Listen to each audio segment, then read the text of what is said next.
Maybe the Conservatives haven't moved all that much to the right, but where they have been successful is they've managed to bring Labour further to the right. Is everything we've talked about so far, in terms of the weirdness of British democracy and what it throws up, is it storing up a right-wing rebellion down the road? Yes, I think so. I hope, as Keir actually said, that, progressives have got to make a different argument. I hope that is where we are going to. That's where we need to go, or I fear for this country. Just in terms of the challenge for Keir Starmer, assuming he wins, I think the bigger challenge he will have are pressures from within his own party. Do you mean and different me, factions. I mean, I may have glanced in your direction. Hello, it's finally here. After 6 weeks of campaigning, we are hours away from voting. At 10 o'clock on Thursday night, it will all be over. On this week's Political Fourcast, has it all proved that British democracy is a bit broken? If the polling is right, Labour is heading for an all-time record majority, but perhaps with one of its lowest shares of the vote. Despite promises on tax, voters believe they will pay more and are sceptical about things getting better. Turnout is expected to be historically low. The Lib Dems are heading for a lower share of the vote than Reform, but could get 20 times as many seats or more. Are these just the realities of our system, or the warning lights on the dashboard for a democracy heading down the wrong road? Look across the water to France and beyond. Are we potentially storing up even more discontent and anger from people who might turn right next time? With me to discuss all this and more, Labour's Ribeiro-Addy, former Conservative Levelling Up Minister Dehenna Davison, and the SNP's Mhairi Black. Dehenna, I mean, is the warning light on the dashboard ringing, do you think? It depends which warning light you're talking about. I mean, if we're talking about the party warning light, I think that one's pretty clear. But the wider point around kind of attitudes towards democracy and discontent with politics, I think is a real issue. I mean, there is no enthusiasm for politics. There's no enthusiasm for politicians. Even those with some of the highest approval ratings are still in negative. Even amongst you lot. I mean, Yeah. Just before we came on air, you were talking about what you'd miss in politics, and both of you who are leaving said the things you wouldn't miss You're would be politicians. revealing our secrets. But it's true, isn't it? I mean, you've said all of this publicly. Yep. I mean, It's true. Definitely. Yeah. And I mean, it's also, I think it's indicative of why people are switched off to politics, because when you have such an archaic voting system as first past the post, then you'll find that there's many people in different constituencies thinking that they can't vote for who they actually want to vote for because they don't have a realistic chance of winning. So you're constantly kind of voting for the least worst option, if that makes sense. I do wonder, though, sorry, Belle, in terms of that discontent, whether some of that just comes from exposure. I mean, if you look at approval ratings of kind of politicians and trust in politicians over the decades, back in the sort of 60s, 70s, 80s, it was decent. Being a politician was a vaguely respectable job. People would look up to politicians to an extent. In recent years, where politics is on 24/7 news, where politicians are all over social media, where if you're vaguely interested in politics, the algorithm shoves it down your face and onto your phone screen constantly. I wonder if overexposure is one of the reasons. well, Belle, I mean, you're the one person standing here in this election, so you've had a different election to the rest of us because you've been out there sort of doing the hard graft. I mean, does any of this chime with you in terms of how the campaign has felt? All of it, absolutely. I can't disagree with the fact that people are really disappointed with politicians. I'm disappointed with some of my colleagues. Some of the things that have come out in the past few years have been awful. And obviously people are now going to think that because we're a small class of people, there's only 650 of us at a time. And the amount of different scandals that you see really does put people off. But then also, you think to yourself, there probably were other scandals back in the 60s and 70s, but you didn't know about them. Absolutely. Because you couldn't find out about them, just by going on your phone. So yeah, it's a completely different landscape, and it's really off-putting to voters.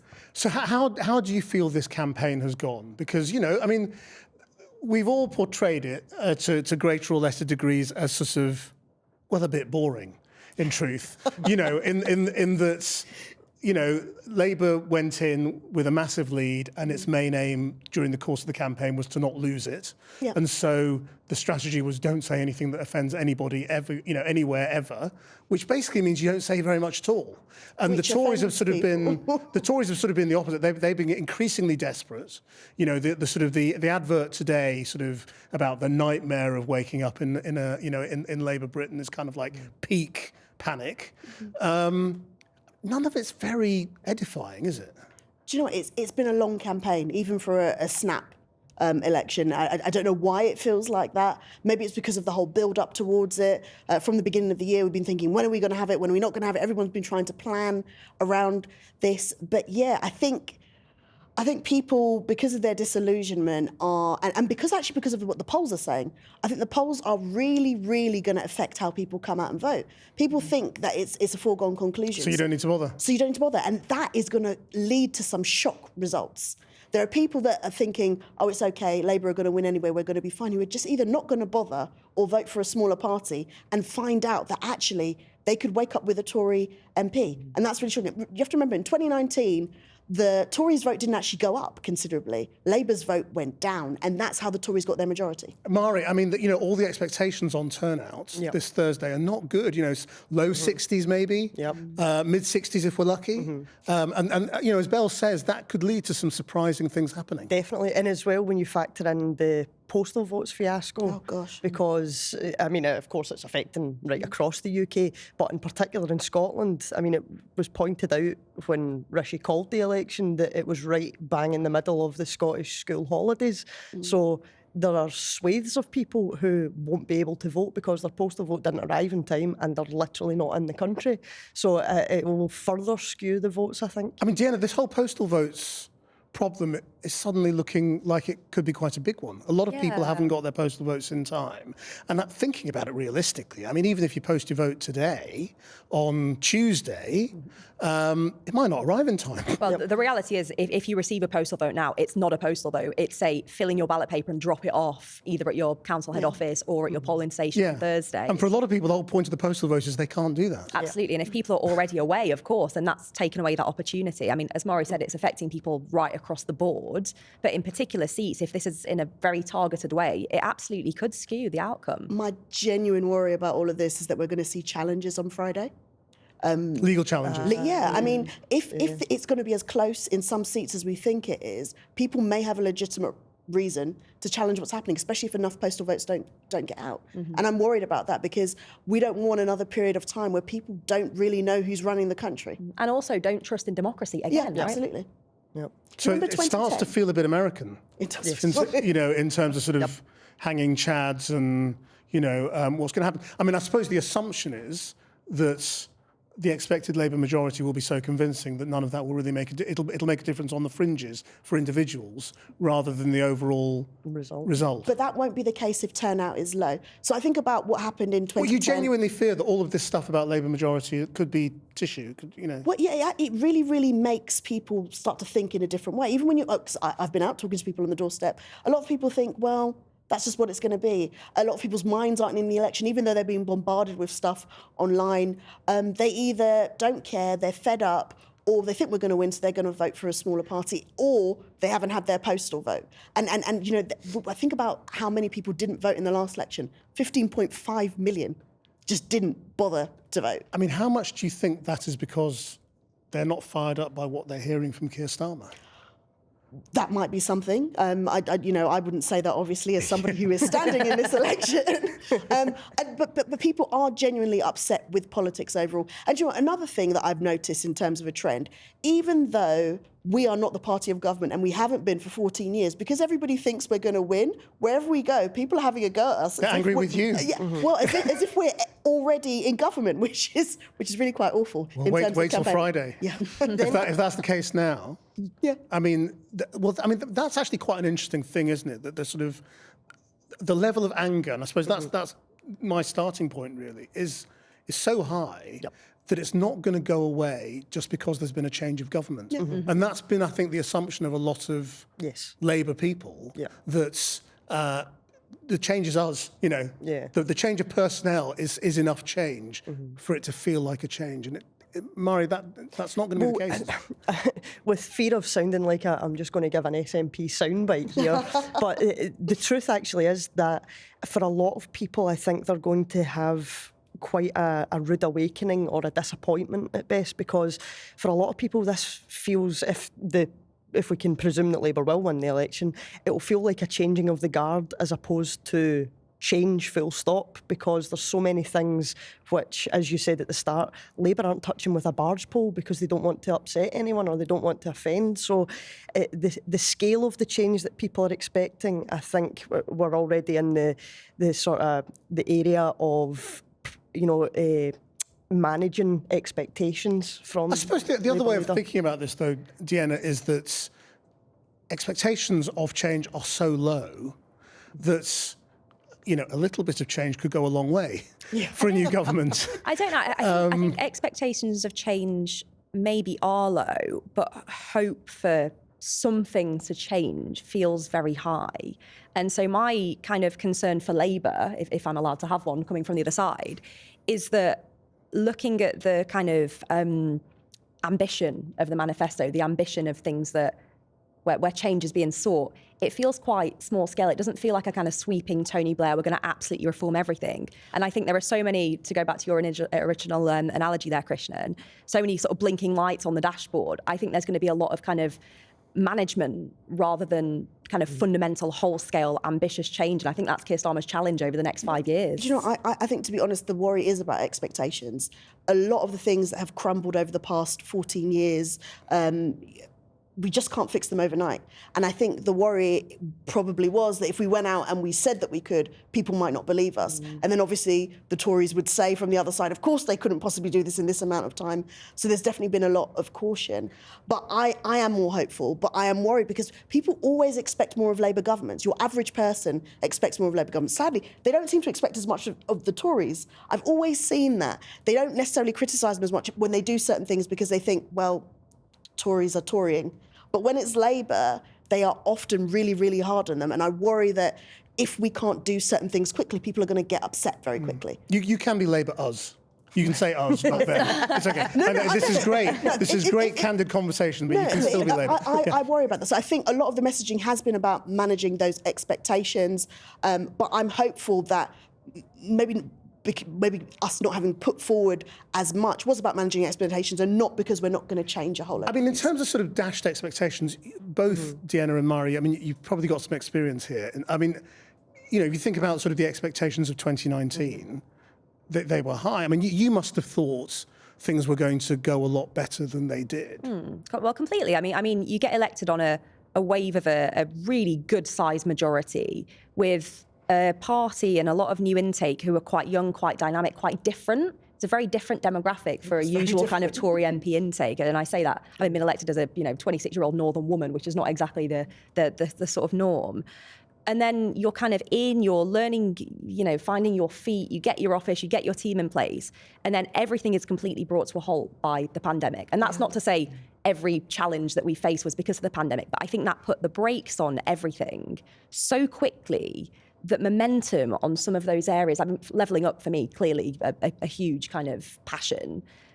It all got put on the back burner because the immediacy of dealing with this terrible, terrible challenge overtook everything, as it would for any government. Yeah. And I think from that point on, everything was skewed and that optimism kind of completely was dashed, really. Not to sound too pessimistic at this point, but it's true. But Mhairi, on sort of dashed expectations, if you think back to 2015 and the extraordinary SNP result of almost wiping out every other opposition, winning pretty much every seat in Scotland, and then sort of the crash is sort of it's sort of at what point does the expectation of sort of a massive win just kind of start to dribble away? Well, I mean, from the SNP's point of view, I definitely think that, I suppose, the sort of decline of the SNP has been self-inflicted as opposed to external factors. You think of all the bumpy roads that the party has been on, they're all, by our own doing. So I think that's the thing that the SNP is going to have to reckon with after this election.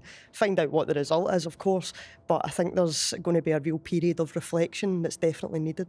Do you know, 2015 is why I don't believe in safe seats, and I'm very concerned about complacency, because all of those seats were presumably Labour safe seats. And there's a tradition in Parliament, if you have a safe seat, when you clear out your office, you don't really clear out your office, you shove everything into the cupboards so that they can clean the tables and change the carpet if they need to. And if you don't have a safe seat, you actually do take all your stuff back to save yourself the embarrassment of wheeling everything out the next week. We watched our colleagues wheel things out. Oh, I watched. No, because we thought With slightly things different were expressions, I safe. assume. So no taking communities for granted, no safe seats, no thinking that you can stay at home and things will be fine on election day. I do wonder on that, Belle, as well. Back to 15, I mean, that exit poll and the final result was a surprise. I remember campaigning really hard in 15, and that was largely attributed to these kind of silent conservatives, where people wouldn't want to admit necessarily to their pals or at a dinner party or in the pub that they were going to vote Conservative. But ultimately, when they went to the polling station and put their cross in the box, they kind of knew secretly all along that's what they were going to do. And there have been people saying that might be the case this time. I mean, I blooming hope it is to a large extent, but I'm not sure how widespread that'll be compared to 2015. Well, it depends where the cross goes, doesn't it, from your point of view? In that, I mean, if you think about this week, we've seen a huge advance for the far right in France. We've seen a huge political boost for Donald Trump with his victory in the Supreme Court, basically saying most of what a president does in terms of official behaviour is now immune from prosecution. You can do whatever you want. So, I suppose the question is twofold. Is there that sort of 2-0 to the populists this week? Yeah. Is there a third goal that could be in Britain? And if not this week, then is it round the corner? Oh, I think it's already here, frankly. I think that we've been watching Britain being dragged to the right slowly over the last decade at least, because as I've said, I don't think there's much difference, or there's not enough of a difference between Labour and the Conservatives at the minute. But then when you factor in the likes of Nigel Farage and Reform, where we now have a Conservative Party which is chasing Reform votes and saying bolder and much more outlandish and frankly worrying rhetoric, then that's not a path that I think Britain should be on at all. And then when you factor in that this will be the first election as well where you have to have some form of identity in order to vote, we're just flinging up barriers left, right and centre to enable people I suppose to what I'm vote. saying is everything we've talked about so far in terms of the weirdness of British democracy and what it throws up, is it storing up a right-wing rebellion down the road? Yes, I think so. I think so, because part of, I think, where right-wing fascism starts to flourish is when public services are on their knees, where people feel disenfranchised, where people are angry at the state of the country, the state of their own lives. And that's where populists are able to come in and sort of whisper false promises in the ears of lots of vulnerable people, and I think that we are watching that happen. You see, Belle, The Keir media helped Starmer. them. The media helped them Of course. quite a lot, and I think that's really, really awful. And thinking even about this election, we don't have enough checks and balances on the type of information that people are putting out. I think about what we've heard coming out of the Reform campaign. Surely that's something that the Electoral Commission should do something about. We have freedom of speech, and we have Which democracy, etc. This campaigner that's been going around. Apparently spouting some really awful things on the doorstep, different things like that. But generally, I think overall, there should be a bit more of a look at what campaigns are saying, not to over-police them, but actually just to make sure that we're complying with the law. Our free speech is not without some form of responsibility, and you can't just go out spouting views that are hateful and bigoted. The thing is, though, Bella, I think with slightly more kind of anti-establishment parties, which I think Reform and others in the past have been,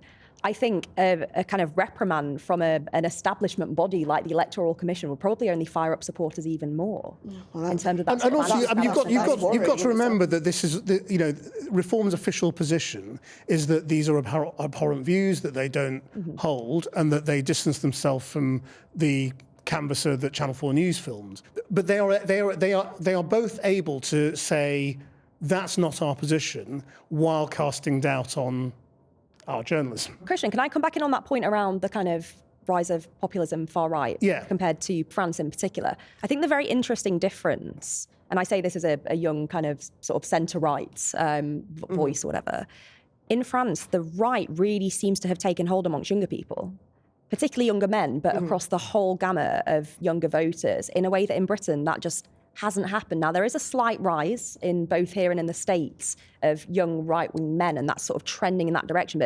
But for women, that's not happening at all. Women, younger women are actually going more left-wing. Yeah. So I'll be interested to see, firstly, what the reasons for that are, if there is any kind of further polling that comes out, but two, whether that sort of success that we're seeing in France, if you can call it success, Maybe could be replicated here. Seeing Nigel Farage with his arm around Andrew Tate is enough to put any women off of. I think there is something there in what you're saying about young men, and that young men do recognise Nigel Farage. I mean, purely in terms of face recognition and his politics, and obviously Nigel Farage is very big on TikTok. Yeah, he's been putting in a strong TikTok campaign. And that's obviously sort of significant. But Belle, I mean, Keir Starmer said in response to the French win, you know, that the lesson of the French first round election is that progressives have to show that only they have the answers to ordinary people's everyday concerns, including things like immigration. Or because then you leave a space. Of course. Well, but isn't that precisely what he hasn't done during the course of this election? Some people would say to differ. I wish maybe we could have gone further on some things. But again, I go back to that point about, or go back to the points that have been made about, right-wing views and about how the media are portraying them as well. It makes it very difficult to hold that space within a campaign when people are actively pushing things towards the right. When people start talking about migrants in the way that they have for the past few years, obviously they've done it for years and years, but it's been really, really put front and centre with the Rwanda bill, which took up so much parliamentary time, making it seem like migrants are to blame. That is the main news. Trying to detract from that or move away from that or tell the truth about it has been very, very hard. I wish more had been done to make that point clear, make the point that actually migrants in this country are not the reason for a number of the problems that we have. Those are all political choices that have been made by the current government. Well, yeah, I mean, Dehenna, I mean, isn't it the case that the Conservative Party has pushed a lot of these agendas over several years?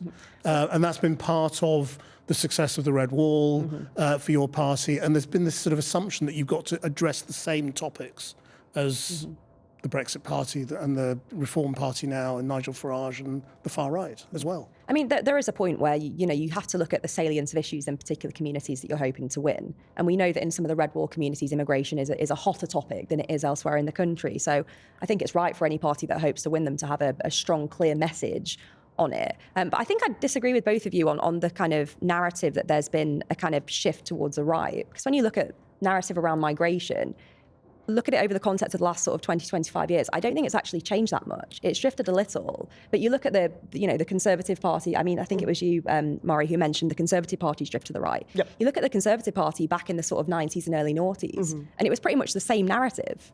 So I don't think there has been this kind of huge shift. And also... And some of it was worse. I mean, you had the Monday Club and all of that as well. Yeah. And did you dedicate millions of pounds towards a scheme that everybody knows isn't going to work? And all of those hours of parliamentary time, those were not the type of things that were happening years ago. But similarly, that's because the pressure on numbers and small boat crossings was not an issue years ago in the same way. But I think the point is, when you guys talk about a shift to the right, you're talking about it in terms of a very narrow number of issues. But actually, what a lot of long-term Conservatives would argue is that when you look more broadly around approaches to public services, approaches to taxation, actually the party hasn't. The party has drifted much more towards the centre ground. So I just think it's an interesting... I mean, it's an arguable point, I think. But what's interesting, I think, about where the Conservative Party has done, and seems to have not learned the lesson of history, is that when you flirt with an idea to the right of you, you get outflanked by it. You know, that's what happened with David Cameron and Brexit, and it's looking like that's what's happening. Oh, I do think we've been too Sunak. reactionary. I do think we've been too reactionary. And where I think as well that the drag to the right has come from is maybe the Conservatives haven't moved all that much to the right, but where they have been successful is they've managed to bring Labour further to the right. Because to go back to what you were saying about Keir Starmer's comment about progressives having to show that they have the answer, like, I find that so hypocritical, because you can look at Keir Starmer's own Twitter feed from a few years ago, and he promised everything under the sun, said everything that he had to say to attract all of the Corbyn supporters, to attract all the left-wing people to support him as leader. But the moment he got there, he started abandoning them one by one. He talks about child poverty, but refuses to reverse the rape clause.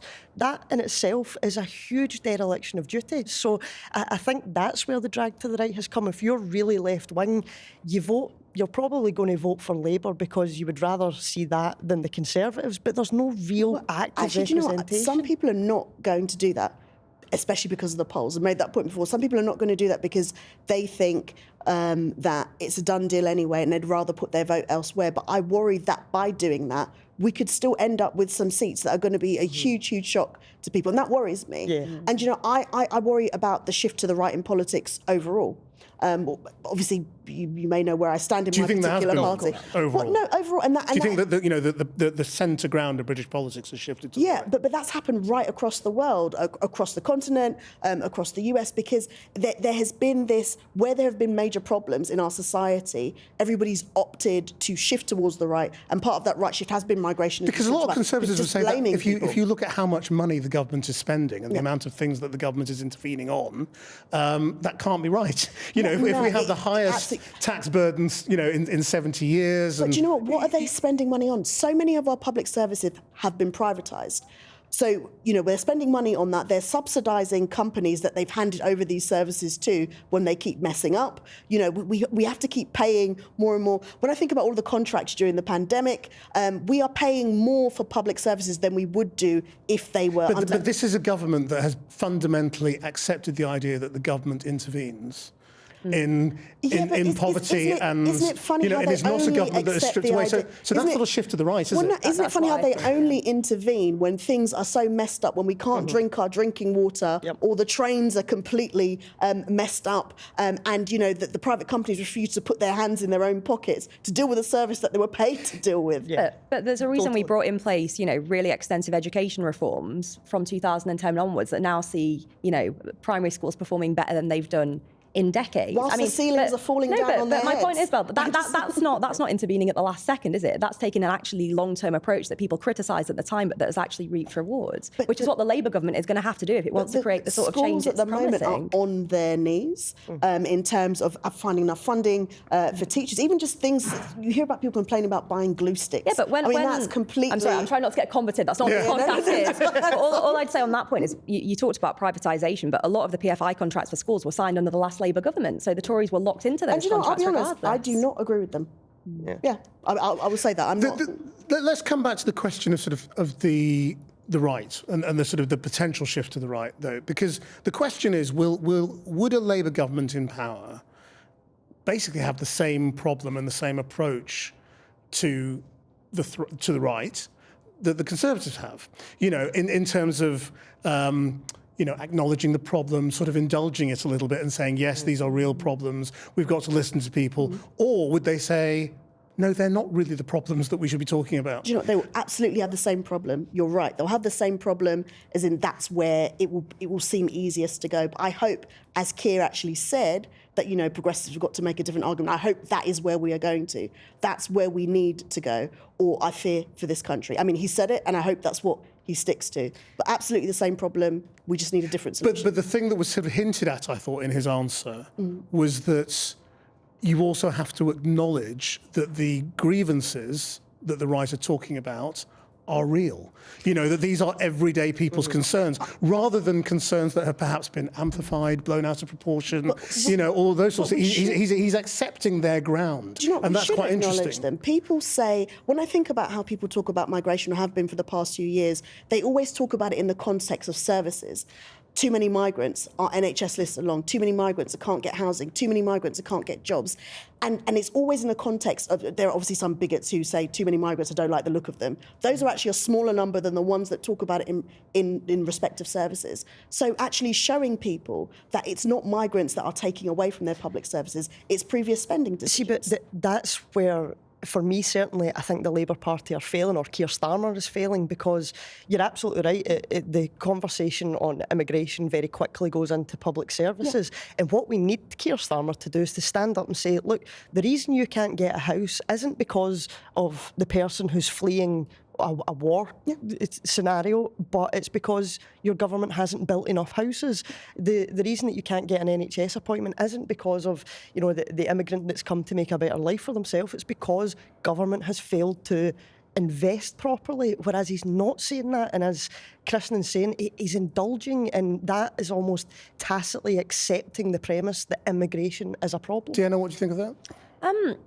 Just in terms of the challenge for Keir Starmer, assuming he wins. It's not exactly, assuming. We keep saying it like it's an inevitability, which it probably is. It's going to be fascinating, but I think the bigger challenge he has is not actually necessarily the right, because if the polls are to be believed, it'll be this kind of super majority, whatever that means in tangible terms. It's not a word. Stop using it. People keep using it. I'm parroting the Twitter lines. That's not what I usually do. If he does get a pretty large historic, is that better? Large historic size Labour majority, I think the bigger challenge he will have are pressures from within his own party. Do you mean and different media? factions? I may have glanced in your direction. No, I think that's the case. When there isn't a large, shouty, threatening opposition of a sizable nature. The opposition is inside. And we've seen that in the Conservative Party in recent years. So I hope, for your sake, that's not repeated. Do you think that will happen, Belle? Because you're going to have, you could potentially have over 100, 200 even MPs who aren't on the payroll, who don't have ministerial jobs, who, and perhaps don't have much hope of one either, because there are so well. I wasn't talking about you, but I was. But I mean, you might volunteer that. But who have nothing, who have no reason to sort of be blindly loyal, and more reason to say, well, I'm going to say what I think. Well, I think that's, party democracy. I would say we are a democratic party. I mean, one thing I would say, let's look at how long it takes us to have our leadership contest for a while. Someone complained about how long it, from another party, like, gosh, it takes ages, because we're consulting absolutely everybody. And whilst it may not always end up in the way that people want, at the end of the day, we do have to take people's views into account. So if there are people in the party that are arguing for something different, I think that's fair enough. We're a broad church. The Tories are a broad church. SNP don't always agree on everything. Just briefly talking of leadership elections, Dehenna. Oh, no, don't ask Just give us your 1 minute on what's going to happen with the Tory leadership. Can you tell us? I won't place a bet, I promise. I wish I knew to place a bet. Obviously, we need to see what happens, and nothing is a foregone conclusion yet. Now, Rishi at the moment is saying that he would want to stay on both as an MP and as leader. That may be taken out of his hands. Yeah. However, I don't want to say this and sound too horrendously pessimistic. How many MPs are realistically going to be left within the Conservative kind of 922 I don't know. I'm worried about party? This turnout. And I suppose the question is, who is left? And not just in terms of number, but what is the demographic of the parliamentary Conservative MPs that are left? Because if you look at the so-called safer seats, I had been concerned about a shift towards the right after the election and leadership contenders who speak more of a shift towards the right. But when you actually look at the first hurdle, which is getting through the Conservative Party in Parliament and the Conservative MPs, I think it's a lot more centrist, which makes me think that perhaps someone who's more like a Penny Mordaunt or a Tom Tugendhat would certainly be successful at getting through to the second round. And I would probably favour that over someone who spouts a bit more rhetoric. And the odds? The odds. I was looking the other week, actually. I've worked in betting before, so this isn't like a recent thing for me. I'm always kind of keeping an eye on the bookies' odds. It's interesting looking. I think Kemi's the current favourite across the board. That's interesting. Oh, my God. Right, well, on that bombshell, let's look ahead to Thursday night after the polls close. We might all think we know what the headline result is going to be, but there are lots of potential surprises along the way. So what should we be looking out for? Mhairi, what have you got your eyes on Thursday night, Friday morning? I mean, Scotland, obviously, not just for personal reasons, but I also think because that is the contest that's wide open. Yeah, I don't think anyone can predict what's actually going to happen in Scotland because there's so many seats that are on a knife edge, and when you factor in the voter turnout and anything that could happen in the next 2 days, I think it's too hard to guess. Dehenna? Clacton, obviously. Eyes on Clacton to see if Nigel is successful on his 8th attempt to make it into Parliament. I think that'll be genuinely interesting. Of course, there's the polling that suggests quite a few in the cabinet are at risk. I'll be keeping an eye on that, but I wouldn't say it's a surprise because I think our expectations are so low. But I think outside of that, there are two I'll be keeping an eye on. One is to see how Jeremy Corbyn does in Islington and whether he will be successful on his own kind of independent voice. And the second is what happens to Thangam Debonair with that Green threat, because she could well be the one loss or the one great loss, whereas there are gains made elsewhere across the country. And I think for her on a personal level, that would be devastating. Belle. I'm worried there's going to be a lot of shock results, again, because what the polls keep on saying. I'm also worried about challenges and actually the whole administration of the election. With the boundaries changing, things going over different polling districts, it's all been a bit of a mess. Postal votes, I just worry that a lot of them are going to be very, very close. So it might all drag on. Yeah, and I would absolutely hate that. So I'm hoping, we've got 3 days to get it right. I hope people get their postal votes. I hope there aren't too many challenges. And obviously I hope that we win as many seats as possible. So I might not be able to come off air at 9 a.m. on Friday morning. Is that what you're saying? You might be on Basically, yeah. We're just sort of on air forever. Do you remember 2017, how long it took before we knew who was going to be in charge? Yeah. Yeah. True. Well, thank you all very much indeed. That is this week's Political Forecast, the last one before polling day. Until the new world, goodbye.